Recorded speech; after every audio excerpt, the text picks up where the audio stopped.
Okay, here's how we install a fridge line to a copper water line. I have my copper line cutter here, and it is tight on the tip right here right now. So what I'm going to do is I'm going to twist it, and after every full twist I tighten the blade some more.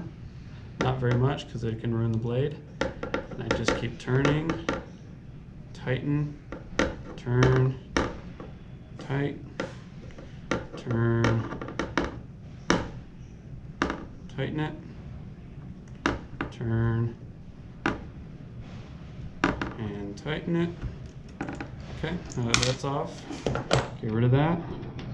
Put the nut on, if I can. So there we go.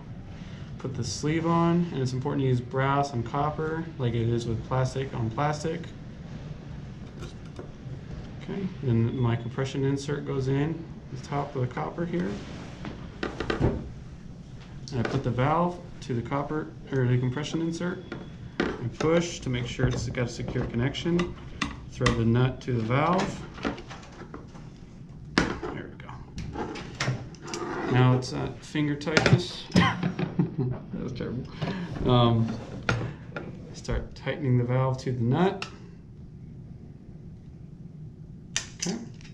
Make sure it's got a good connection, not coming down. Now we install the fridge line to the valve. Same deal.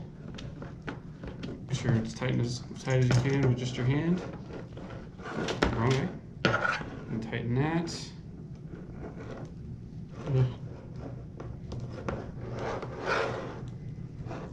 Okay. Turn the water on.